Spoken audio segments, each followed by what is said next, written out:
बुरा जो देखन मैं चला, बुरा न मिलया कोय। जो दिल खोजा आपना, मुझसे बुरा न कोय। जय श्री कृष्णा मित्रों, स्वागत है आप सभी का सत्यार्थ दर्शन यूट्यूब चैनल में। साथियों, किसी को बुरा बोलना, चुगली करना, बुराई करना, जलन व ईर्ष्या का भाव रखना, ये सब बातें हमारी तरक्की में बाधक होती हैं।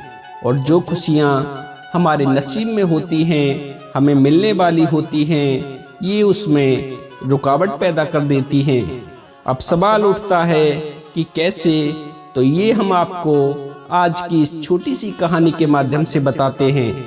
मित्रों, बहुत समय पहले की बात है। किसी नगर में एक राजा रहता था। एक दिन वो राजा अपने महल में एक भंडारे का आयोजन करता है। उस भंडारे में राजा ने 100 ब्राह्मणों को आने का निमंत्रण भेजा। क्योंकि राजा का निमंत्रण था, इसीलिए सभी ब्राह्मण प्रसाद पाने के लिए राजा के महल में आ जाते हैं। राजा ने अपने महल में बड़ी अच्छी व्यवस्था की थी ब्राह्मणों को जिमाने के लिए। सुंदर सुंदर कालीनें बिछाई गई थीं। एक एक करके सभी ब्राह्मण उन कालीनों पर विराजमान होकर प्रसाद के आने की प्रतीक्षा करने लगते हैं। इधर तो सभी ब्राह्मण प्रसाद की प्रतीक्षा में बैठे हुए थे। उधर राजा का रसोइया खुले आंगन में तरह तरह के पकवान तैयार कर रहा था। मित्रों, उसी समय एक चील अपने पंजों में एक जहरीले सर्प को दबाए हुए राजा के महल की मुड़ेर पर आ जाती है और उस सर्प को मारकर खाने का प्रयास करने लगती है। चील अपने पंजे और चोंच से उस सर्प पर वार कर रही थी और वो सर्प उस चील से बचने के लिए फुफकार रहा था। इसी क्रम में सांप ने उस चील से अपने प्राण बचाने के लिए, उससे छुटकारा पाने के लिए फुफकार के साथ बहुत सारा जहर उस चील के ऊपर को फेंका। क्योंकि जो शिकार करता है उसे पता होता है कि जिसका मैं शिकार कर रही हूँ या कर रहा हूँ वो किस हद तक जा सकता है। इसीलिए पहले से मुस्तैद चील तो अपना बचाव कर लेती है, लेकिन सांप के द्वारा उगला हुआ जहर ब्राह्मणों के लिए बन रही खीर में पड़ जाता है और जहर के प्रभाव से खीर पूरी तरह से जहरीली हो जाती है। इस बात की खबर ना तो राजा को होती है और ना ही राजा के रसोइये को होती है। रसोइया तो बड़ी ही ईमानदारी और पवित्रता के साथ भोजन बना रहा था। उसे नहीं पता था कि सांप के जहर से खीर जहरीली हो गई है और अब किसी के खाने लायक नहीं बची है। कुछ समय पश्चात जब सभी पकवान बनकर तैयार हो जाते हैं तो राजा का रसोइया राजा को खबर करता है कि महाराज, सभी पकवान बनकर तैयार हो चुके हैं, अब आप ब्राह्मणों को भोजन करा सकते हैं। मित्रों, प्रतीक्षा में बैठा हुआ राजा तुरंत ही अपने हाथों से ब्राह्मणों की थाली में खीर परोसता है और सभी ब्राह्मणों से विनती करता है कि हे ब्राह्मण देवता, कृपया प्रसाद ग्रहण करें। राजा की आज्ञा मिलते ही सभी ब्राह्मण देवता भोजन पाने लगते हैं। क्योंकि भोजन बहुत स्वादिष्ट बना था, इसीलिए सभी ब्राह्मण राजा की भूर भूर प्रशंसा करते हैं और भरपेट भोजन पाते हैं। उन बेचारों को क्या पता था कि जिस भोजन को वह अमृत तुल्य समझ रहे थे, उसके कारण ही उनके प्राण जाने वाले हैं। सभी ब्राह्मणों ने भोजन किया और भोजन के बाद उनके साथ वही हुआ जो होना था। उस विषाक्त खीर के खाने से पहले सभी ब्राह्मणों की हालत खराब हुई। उसके बाद एक एक करके सभी ब्राह्मणों के शरीर शांत हो गए। राजा ने जब देखा कि सभी ब्राह्मणों की मृत्यु हो गई है तो ये देखकर राजा बहुत दुखी हुआ। सोचने लगा कि मैंने तो ब्राह्मणों को इसलिए बुलाया था कि ब्राह्मणों को भोजन कराने से कुछ पुण्य मिलेगा, यहाँ तो सब उल्टा ही हो गया। सभी ब्राह्मण मारे गए और अब मुझे ब्रह्म हत्या का पाप लगेगा। मित्रों, ये सोच सोचकर राजा बहुत दुखी हुआ। इधर जब ये मामला यमलोक में चित्रगुप्त के पास में पहुंचा, जो कर्मों का लेखा जोखा रखते हैं, तो इस मामले की गंभीरता को देखकर तो चित्रगुप्त भी दुविधा में पड़ गए, क्योंकि 100 ब्राह्मणों की हत्या का मामला था और जिसे देखो वही बेकसूर नजर आ रहा था। जब चित्रगुप्त इस मामले की गुत्थी सुलझाने में असफल रहते हैं, तो थक हार कर चित्रगुप्त यमलोक के राजा यमराज के पास में जाते हैं। यमराज जी जब चित्रगुप्त से आने का कारण पूछते हैं, तो चित्रगुप्त कहते हैं कि हे महाराज, मैं बड़े ही धर्म संकट में फंस गया हूँ। जब पूछते हैं कि कैसा संकट, तो चित्रगुप्त यमराज जी को बताते हुए कहते हैं कि महाराज, पृथ्वी लोक पर 100 ब्राह्मणों की हत्या हुई है, लेकिन उन ब्राह्मणों की हत्या के लिए कौन जिम्मेदार है और किसके खाते में मैं ये पाप कर्म डालूं, इस बात का मैं निर्णय नहीं कर पा रहा हूँ। इसी उलझन को सुलझाने के लिए मैं तुम्हारे पास में आया हूँ।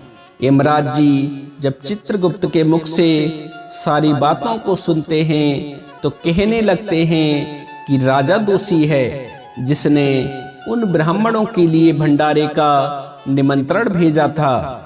चित्रगुप्त ने पूछा कि महाराज, वो कैसे?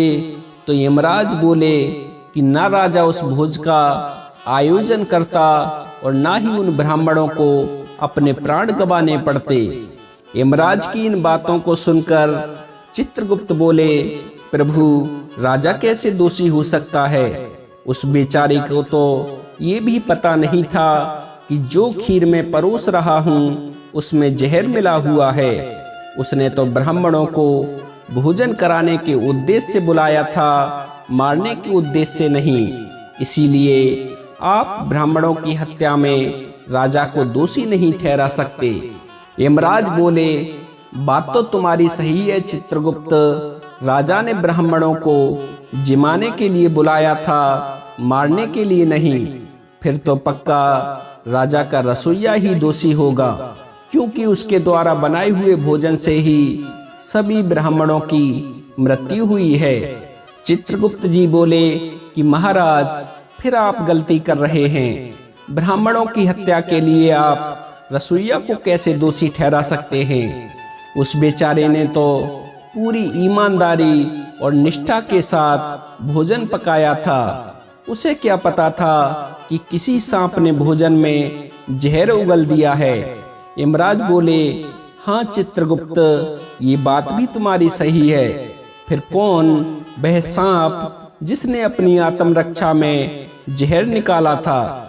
चित्रगुप्त जी बोले कि महाराज, आप उस सांप को भी दोषी नहीं ठहरा सकते, क्योंकि उसने वो जहर ब्राह्मणों को मारने के लिए नहीं, अपितु अपने प्राण बचाने के लिए उस चील के ऊपर को फेंका।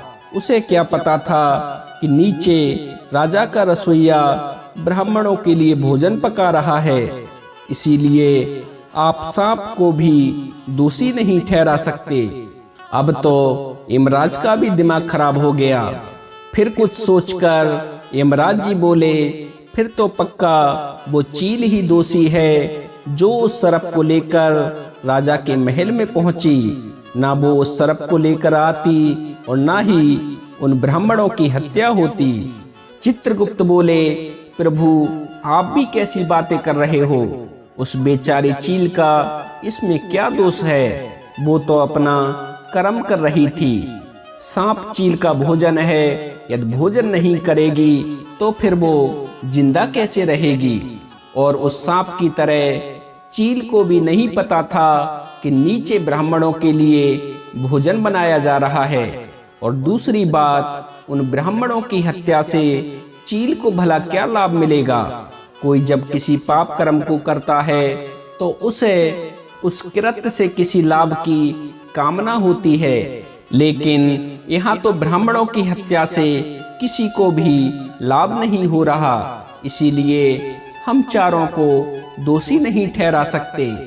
चित्रगुप्त की इन बातों को सुनकर यमराज का भी सिर चकराने लगता है। यमराज बोले कि चित्रगुप्त, अभी तुम जाओ, मुझे कुछ समय दो। कुछ समय पश्चात मैं तुम्हें बता दूंगा कि उन ब्राह्मणों की हत्या का ये पाप कर्म किसके खाते में लिखा जाएगा। चित्रगुप्त ने कहा, ठीक है महाराज, थोड़ा जल्दी बताना, मुझे भी ब्रह्मा जी को जवाब देना है। साथियों, इस प्रकार चित्रगुप्त तो यमराज जी से विदा लेकर अपने स्थान को चले गए और इधर यमराज जी अपना सब काम धाम छोड़कर इस गुत्थी को सुलझाने में लग गए कि 100 ब्राह्मणों की हत्या का दोष किसके माथे मढ़ा जाए। बहुत दिनों तक ये मामला यमराज के दरबार में ऐसे ही लटका रहा, लेकिन एक दिन यमराज को एक ऐसा जीव मिल गया जिसके खाते में 100 ब्राह्मणों की हत्या का ये पाप कर्म डाला जा सकता था। यमराज ने फौरन चित्रगुप्त को बुलाया और उसे आदेश दिया कि राजा के नगर के बाहर जो बुढ़िया है उसके खाते में 100 ब्राह्मणों की हत्या का पाप कर्म जोड़ दिया जाए। चित्रगुप्त बोले, महाराज, उस बेचारी बुढ़िया का क्या दोष है? आप उसे किस आधार पर ब्राह्मणों की हत्या का दोषी ठहरा रहे हैं, जबकि आप भी ये बात भली भांति जानते हैं कि जिस समय ब्राह्मणों की मृत्यु हुई थी उस समय उस बुढ़िया का दूर दूर तक कहीं अता पता नहीं था। फिर आप मुझे क्यों ये आदेश दे रहे हैं कि मैं उस बुढ़िया के खाते में ये पाप कर्म जोड़ूं? यमराज बोले, मैं ऐसे ही नहीं उस बुढ़िया को दोषी ठहरा रहा हूँ, उसके पीछे भी कारण है। चलिए मैं तुम्हें सारा घटनाक्रम सिलसिलेवार समझाता हूँ। इतना कहकर यमराज जी ने सारी कहानी चित्रगुप्त को बताई। तो चलिए साथियों, अब हम आपको वो पूरी कहानी समझाते हैं कि किस आधार पर यमराज जी ने उस बुढ़िया को ब्राह्मणों की हत्या का दोषी पाया। होता ये है कि संयोग से वो ब्राह्मण उस बुढ़िया के पास पहुंच जाते हैं और उस महिला से राजा के महल का पता पूछने लगते हैं। जब उस वृद्ध महिला को ये पता चलता है कि किसी दूसरे राज्य के ब्राह्मण हमारे नगर के राजा से मिलने के लिए आए हैं, तो उसे राजा की बुराई करने का अवसर मिल जाता है। वो बुढ़िया उन ब्राह्मणों से कहती है कि देखिए पंडित जी, आप मुझसे राजा के महल का पता पूछ रहे हैं, तो मैं तुम्हें राजा के महल का पता तो बता देती हूँ, लेकिन राजा के महल में जाने से पहले मेरी एक बात कान लगा कर सुन लो।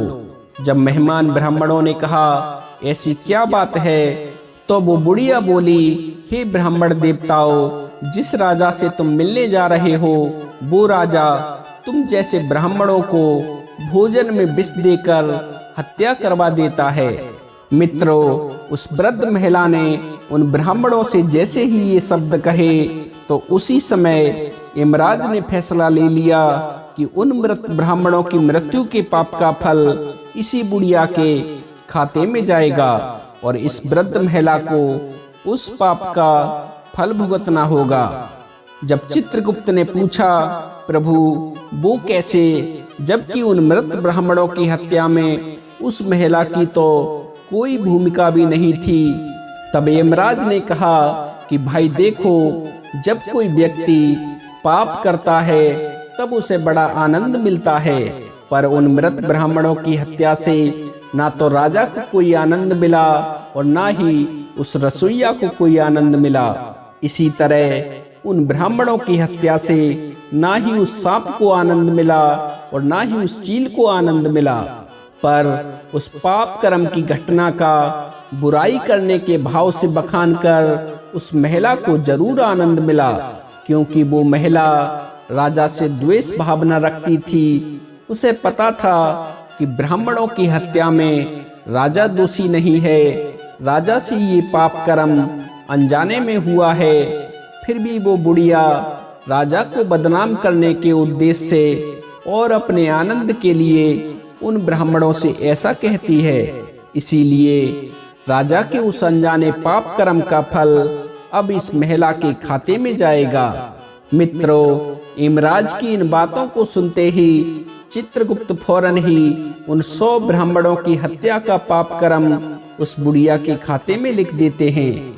और तभी से चित्रगुप्त ने अपना ये नियम बना लिया है कि कोई व्यक्ति जब किसी दूसरे के पाप कर्म का बखान बुरे भाव से करता है या यूं कहें कि बुराई करता है, तब उस व्यक्ति के पापों का एक हिस्सा उस बुराई करने वाले के खाते में भी डाल दिया जाता है। मित्रों, कई बार हमारे साथ कुछ ऐसा घट जाता है जिसे देखकर हम लोग सोचते हैं कि हमने तो अपने जीवन में ऐसा कोई पाप नहीं किया है, फिर हमें ये दुख क्यों झेलना पड़ रहा है।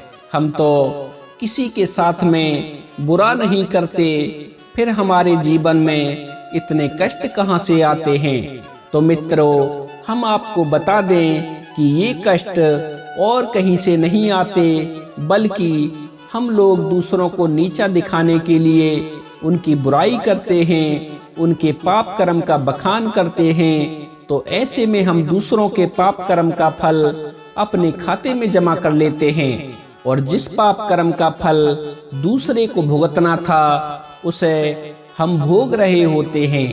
एक तो ये कारण है जिसकी वजह से हमारे जीवन में दुख तकलीफें आती हैं। दूसरा है, जैसा हम कर्म करते हैं उसी कर्म फल के अनुरूप हमें फल भोगना पड़ता है। हाँ, इतना हो सकता है कि किसी को उसकी किए का फल जल्दी मिल जाता है तो किसी को देर में, लेकिन ये निश्चित है जो जैसा करता है उसे वैसा ही फल अवश्य भोगना पड़ता है। अगर आप किसी और के साथ में कुछ गलत करने का सोच रहे हैं तो अपनी बारी का भी इंतजार जरूर करना, क्योंकि जो जैसा करता है उसी के अनुरूप उसे फल भुगतना पड़ता है। आइए इन बातों को हम एक छोटी सी कहानी के माध्यम से समझते हैं कि किस प्रकार हमारे कर्म हमारा पीछा करते हैं। मित्रों, बहुत समय पहले की बात है, किसी गांव में एक बहुत ही बूढ़ा और गरीब आदमी रहता था।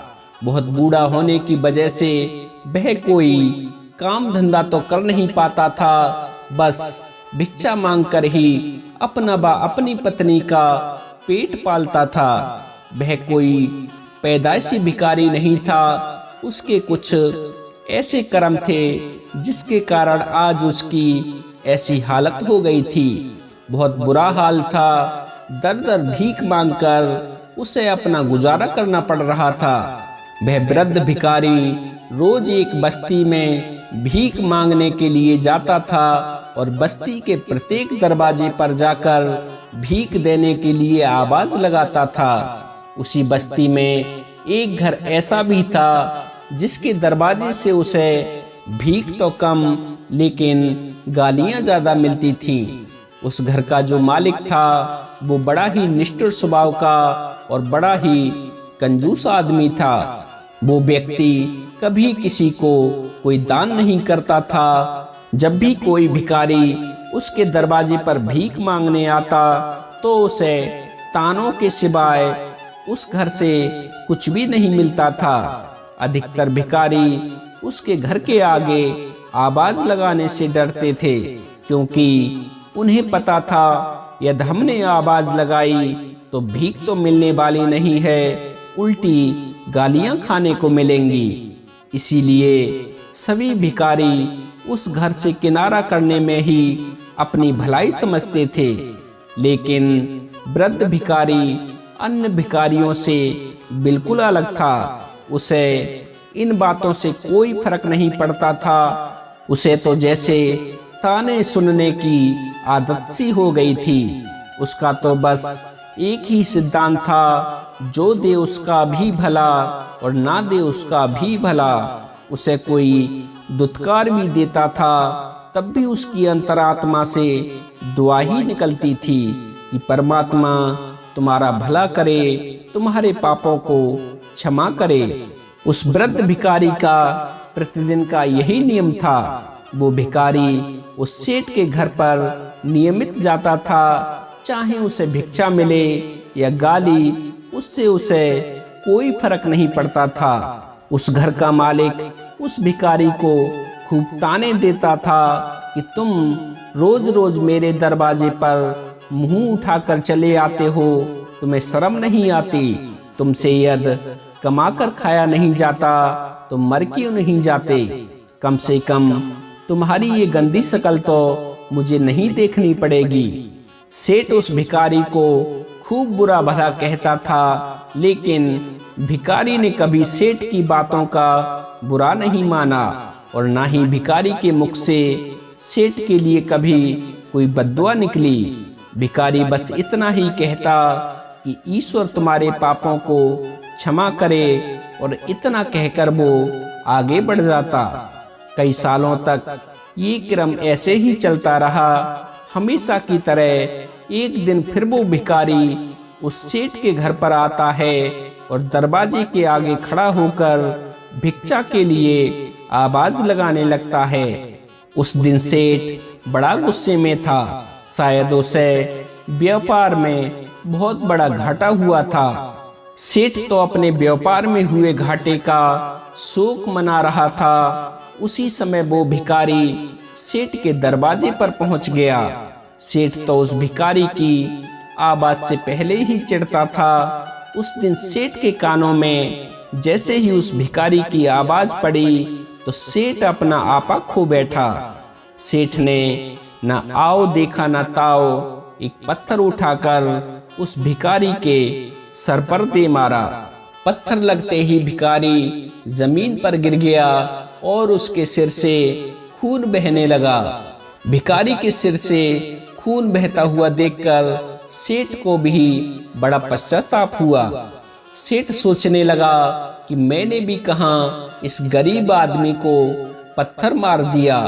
सेठ तो इतना सोच ही रहा था कि इतने में वो वृद्ध भिखारी लाठी का सहारा लेकर खड़ा हुआ और ऊपर को हाथ उठाकर बोला, ईश्वर तुम्हारे पापों को क्षमा करे और तुम्हें प्रसन्न रखे। जब सेठ उस भिखारी के इन शब्दों को सुनता है तो बड़ा ही हैरान होता है। सेठ सोचता है कि ये किस मिट्टी का बना हुआ है। मैंने इसका सिर फोड़ा, फिर भी इसके मुंह से बद्दुआ के स्थान पर दुआ ही निकल रही है। इतना कुछ होने के बाद भी ये मेरा भला चाह रहा है। ये कोई साधारण व्यक्ति नहीं है, इसके पीछे कोई न कोई रहस्य जरूर छिपा हुआ है। मित्रों, ये विचार कर सेठ भी उस भिखारी के पीछे हो लेता है। अब तो आगे आगे वो भिखारी चलने लगता है और भिखारी के पीछे सेठ जी चलने लगते हैं। भिखारी कई दरवाजों पर भीख मांगने के लिए जाता है। कोई तो उस भिखारी को भीख दे देता है तो कोई उसे मारता और जलील करता है, गालियां देता है। पर भिखारी इतना ही कहता है कि ईश्वर तुम्हारे पापों को क्षमा करे, तुम्हें प्रसन्न रखे। भिखारी को भीख मांगते मांगते शाम हो गई और अब अंधेरा हो चला था।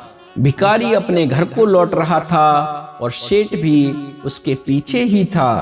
भिखारी जैसे ही अपने घर लौटा और अपने झोपड़े में प्रवेश किया तो भिखारी का पीछा कर रहे सेठ जी भी उसके पीछे पीछे उसकी कुटिया में पहुंच गए और दरवाजे के पास चुपचाप जाकर खड़े हो गए। भिखारी की कुटिया में पहुंचकर सेठ जी देखते हैं कि एक टूटी फूटी खाट पर एक बुढ़िया लेटी हुई है, जो शायद उस भिखारी की पत्नी थी। जैसे ही उसने अपने पति को देखा तो अपने पति को देखकर वो चारपाई से खड़ी हो गई और भिखारी के पास में जाकर भीख में मिली आधी बासी रोटी को निहारने लगी। कटोरे की तरफ देखकर वो बुढ़िया बोली, बस इतना ही मिला। भिखारी बोला, हाँ बस इतना ही मिल पाया। सबने गालियां देकर दुत्कार कर मुझे भगा दिया। फिर बुढ़िया की नजर भिखारी के माथे से बहते हुए लहू पर गई। चोट देखकर बुढ़िया बोली, अरे तुम्हारे माथे से तो बहुत खून बह रहा है, ये चोट तुम्हें कैसे लगी? अपनी पत्नी के पूछने पर वो भिखारी बोला कि प्रिय, ये सब हमारे पापों का ही नतीजा है। जैसे हमने कर्म किए हैं उन्हीं का फल हमें मिल रहा है। याद है ना तुम्हें, कुछ वर्षों पहले हम कितने धनवान थे, कितना रुपया पैसा था हमारे पास में, लेकिन फिर भी हमने कभी किसी को एक पैसे का दान नहीं दिया। तुम्हें वो अंधा भिखारी तो याद है ना, जो हमारे घर आया करता था? अपने पति के मुख से अंधे भिखारी का जिक्र सुनते ही बुढ़िया की आंखों में आंसू आ गए। भिखारी आगे बोला, तुम्हें याद है कैसे हम उस अंधे भिखारी का मजाक उड़ाया करते थे? कैसे हम उसके सामने रोटियों की जगह खाली कागज रख देते थे? किस प्रकार हम उसे जलील किया करते थे। केवल जलील ही नहीं किया करते थे, उसे धक्के मारकर अपने घर से बाहर भगा दिया करते थे। बुढ़िया बोली, हाँ पिया जी, मुझे सब कुछ याद है, मैं उसे कैसे भूल सकती हूँ। तुम्हें याद है कैसे एक बार उसने मुझसे रास्ता पूछा था और मैंने गलत रास्ता दिखाकर उसे गंदे नाले में गिरा दिया था। जब भी वो हमारे घर के दरवाजे पर रोटियां मांगने आता था तो हम उसे गालियां देते थे। एक बार तो मैंने उसका कटोरा भी छीनकर दूर फेंक दिया था। हम जब भी उसे जलील करते थे तो वो आसमान की तरफ हाथ उठाकर हमसे एक ही बात कहता था कि तुम्हारे पापों का हिसाब परमात्मा ही करेगा। उस अंधे भिखारी की हाय ही हमें ले डूबी। उसकी बद्दुआ के कारण ही हमारी ये दुर्दशा हुई है। भिखारी बोला, हाँ प्रिय, पहले हम इन बातों से अनजान थे कि दुआ बद्दुआ भी होती है, लेकिन आज जब हम भुगत रहे हैं तो आज हमें इन बातों का एहसास हो रहा है। कुछ देर खामोश रहने के बाद फिर वो भिखारी आगे बोला, और प्रिय, तुम्हें पता है उस अंधे भिखारी की उन बातों को याद करके ही मैं कभी किसी को बद्दुआ नहीं देता। चाहे मेरे साथ कितनी भी ज्यादती क्यों ना हो जाए, मेरे लब पर हमेशा दुआ ही रहती है। मैं नहीं चाहता कि जो हाल हमारा हुआ है, जिन परिस्थितियों में हम अपना जीवन गुजार रहे हैं, वैसा कोई जिए। इसीलिए कोई यदि मेरे साथ अन्याय भी करता है, मुझे बुरा भला भी कहता है, तो भी मैं उनके लिए दुआ ही देता हूँ। क्योंकि जो लोग गरीबों पर अत्याचार करते हैं, उन्हें बुरा भला कहते हैं, वो नहीं जानते हैं कि वो कितना बड़ा पाप कमा रहे हैं, जिसकी उन्हें बहुत बड़ी कीमत चुकानी पड़ेगी। क्योंकि ईश्वर के घर में देर जरूर है, अंधेर नहीं। ईश्वर सब कुछ देख रहा है। जैसी हम करनी करते हैं, वैसा ही हम फल भी पाते हैं। जब मैं अपना ये हाल देखता हूँ कि कैसे मैं एक अंधे भिखारी की बद्दुआ से अमीर से गरीब बन गया, इस कारण मेरे मुंह से दुआ ही निकलती है। कभी किसी को मैं बद्दुआ नहीं देता हूँ। मित्रों, भिखारी के जब ये शब्द उस सेठ के कानों में पड़ते हैं तो उसे सब कुछ समझ में आ जाता है कि मैंने इस भिखारी को पत्थर मारा, इसका सर फोड़ा, फिर भी इसने मुझे दुआ ही दी। भिखारी की इन बातों को सुनकर उसे बड़ी ही लज्जा आती है। इस वाकये से सेठ की आंखें खुल जाती हैं। सेठ उसी समय ये प्रण करता है कि आज के बाद मैं कभी किसी गरीब पर अत्याचार नहीं करूंगा। इसके बाद बूढ़ा भिखारी और उसकी पत्नी उस भीख में मिली हुई आधी रोटी को मिल बांट कर खाते हैं और ईश्वर का धन्यवाद करके सो जाते हैं। इधर सेठ भी अपने घर को चल देता है। अगला दिन होता है। अगले दिन फिर वो भिखारी भीख मांगने के लिए उस सेठ के दरवाजे पर जाता है, क्योंकि ये तो उसका रोज का नियम था। भिखारी सेठ के दरवाजे पर जाकर भिक्षा के लिए आवाज लगाता है। जिस घर से भिखारी को रोज गाली खाने को मिलती थी, जिस घर के दरवाजे से उसे रोज दुत्कार के भगा दिया जाता था, उस घर के अंदर से आवाज आती है कि बाबा बैठो, मैं अभी आपके लिए भिक्षा लेकर आता हूँ। ये शब्द किसी और के नहीं थे, बल्कि उसी सेठ के थे, जो भिखारी की आवाज सुनते ही एकदम से चिढ़ जाता था।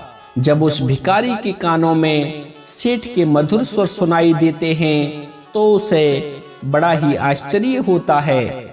इतने में सेठ जी गर्मा गर्म भोजन लेकर उस भिखारी के सामने आ जाता है और उस भिखारी से कहता है, लो बाबा, पहले आप भोजन कर लीजिए, उसके बाद मैं आपको घर ले जाने के लिए भी भोजन दूंगा। भिखारी उस दिन सेठ के घर पर भरपेट भोजन करता है और सेठ को दुआएं देते हुए सेठ के जीवन के लिए मंगल कामना करते हुए आगे बढ़ जाता है। आज पहली बार सेठ के हृदय को बड़ा सुकून मिलता है, क्योंकि एक बात उस सेठ के समझ में आ गई थी कि इंसान तो बस दुआ बद्दुआ देते हैं, पर पूरी तो वो ईश्वर ही करता है।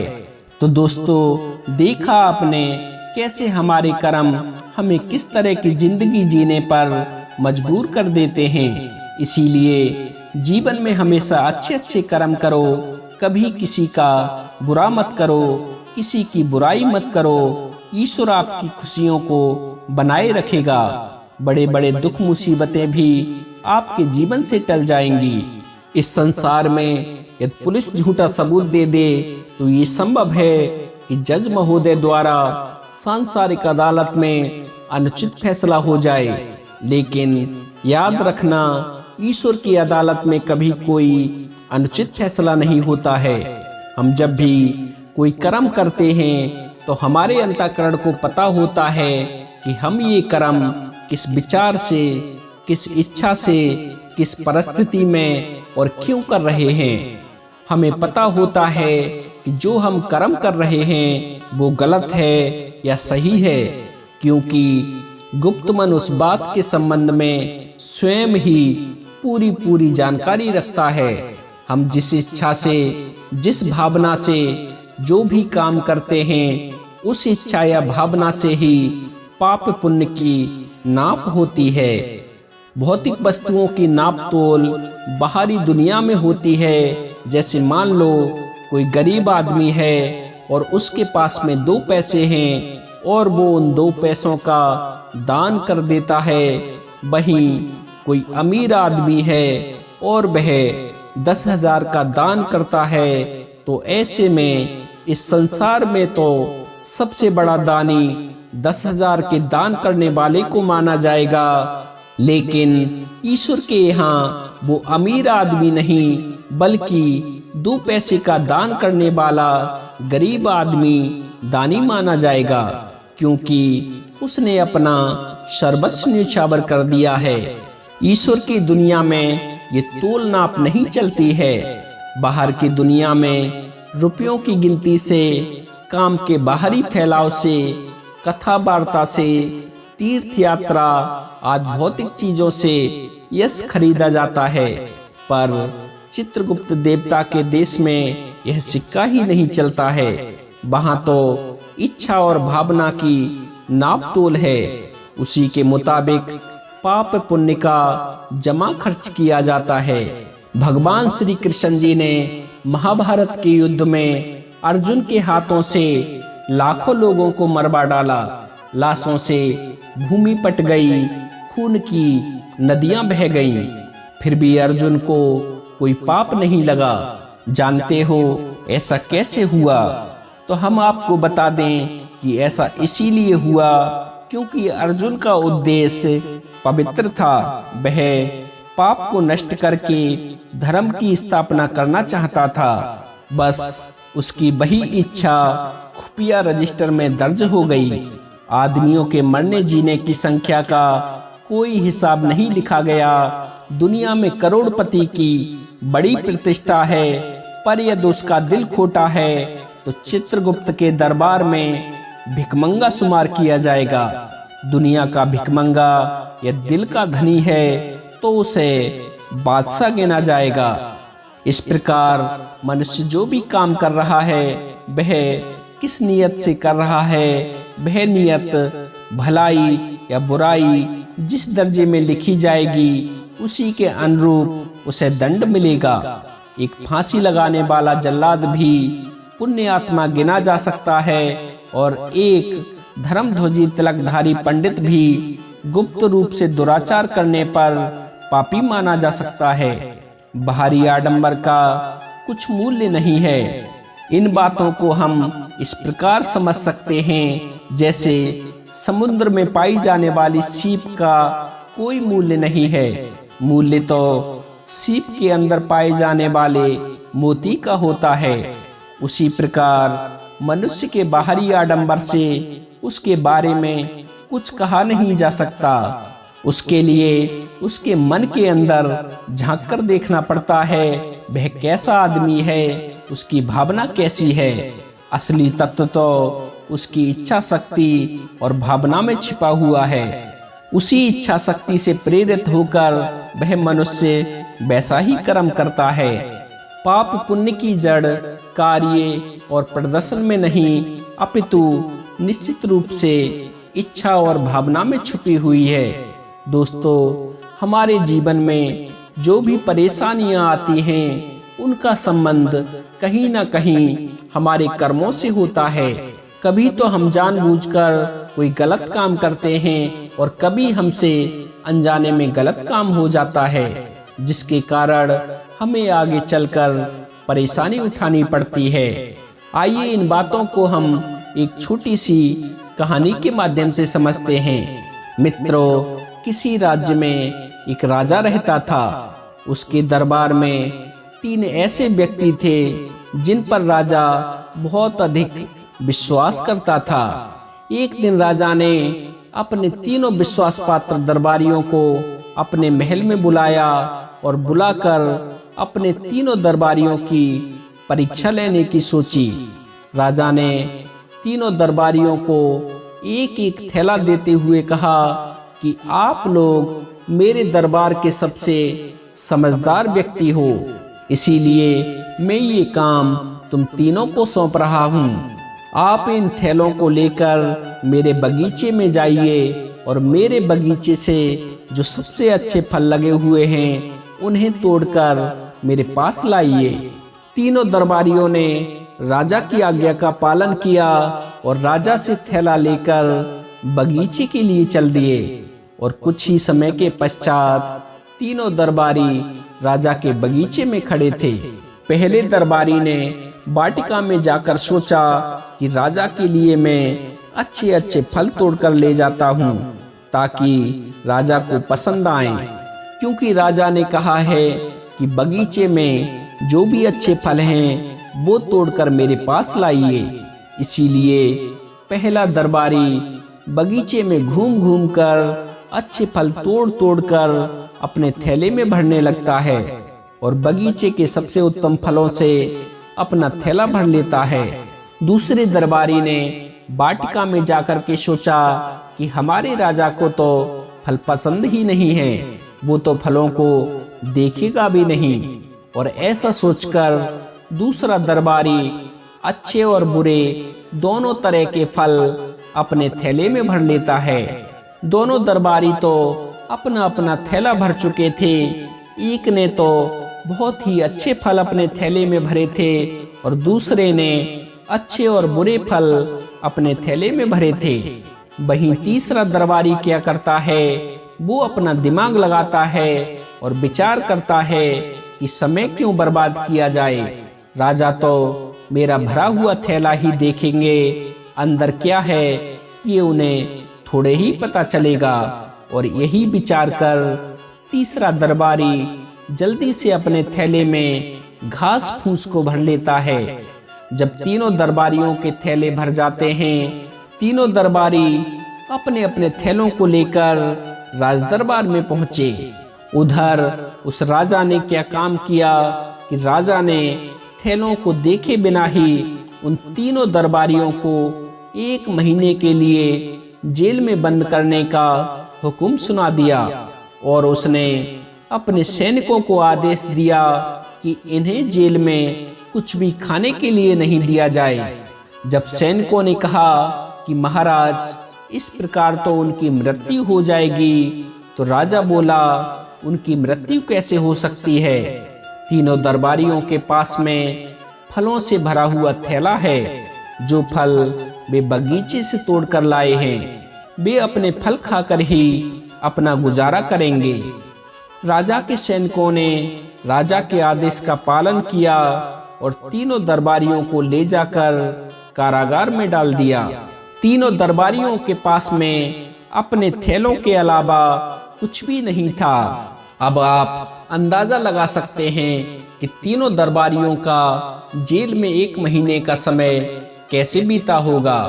पहला दरबारी जिसने राजा के लिए अच्छे अच्छे फल अपने थैले में भरे थे, उसने वो फल खाकर 1 महीना आराम से गुजार दिया। वहीं दूसरा दरबारी जिसने अच्छे और बुरे फल, दोनों तरह के फल अपने थैले में भरे थे, उसने 15 दिन तो बड़े आराम से अच्छे फल खाकर गुजार दिए और 15 दिन बाद जब उसके थैले में अच्छे फल समाप्त हो गए, तो फिर उसे सड़े गले फल खाकर अपना गुजारा करना पड़ा, जिसके कारण वो बीमार पड़ गया और बड़ी मुश्किल से उसका 1 महीना उस जेल में बीता। वहीं जो तीसरा दरबारी था, उसकी कुछ ही दिनों में मृत्यु हो गई, क्योंकि उसने अपने थैले में फलों के स्थान पर केवल घास फूस ही भरा था। मित्रों, इसी प्रकार मनुष्य का जीवन भी है। ईश्वर ने हमें ये नर्तन चोला दिया है, हमें विवेक दिया है, अच्छे बुरे की समझ दी है और इस उद्देश्य से हमें इस दुनिया में भेजा है कि हम अपने कर्मों से अपने जीवन को ऊंचाइयों तक ले जाएंगे। लेकिन मनुष्य इस संसार में आकर घास कूड़ा इकट्ठा करने में लगा पड़ा है, जो उसके किसी काम नहीं आने वाला। इसीलिए मित्रों, अभी भी मौका है, जितना भी हो सके अच्छे अच्छे कर्म करो, गरीब असहाय लोगों की मदद करो और अपने समय का सदुपयोग करो, क्योंकि समय बड़ा बलवान है। यदि ये हमारे हाथ से फिसल गया तो फिर हमें कुछ भी नहीं मिलने वाला। आशा है आप हमारा कहना मानकर आप अपने समय को अच्छे अच्छे कार्यों में लगाएंगे और दूसरों की निंदा सुनने में या कहने में अपना समय व्यतीत नहीं करेंगे। इसी आशय के साथ हम आज का ये वीडियो समाप्त करते हैं। आपको आज की कहानी और वीडियो में बताई गई बातें कितनी सही लगी, आप हमारी बातों से कितना सहमत हो, कृपया अपनी राय हमें कमेंट के माध्यम से अवश्य बताएं। यदि वीडियो पसंद आया हो तो कृपया वीडियो को लाइक करें, हमारे चैनल सत्यार्थ दर्शन को सब्सक्राइब करें और हो सके तो इस वीडियो को अपने मिलने वालों के साथ भी अवश्य साझा करें। तो मित्रों, आज के लिए बस इतना ही। मिलते हैं अन्य ज्ञानवर्धक वीडियो में। तब तक के लिए आप सभी भक्तों को मेरी तरफ से जय श्री कृष्णा, जय श्री राधे, जय श्री श्याम। बोली श्री बांके बिहारी लाल की जय। जय जय श्री राधे श्याम।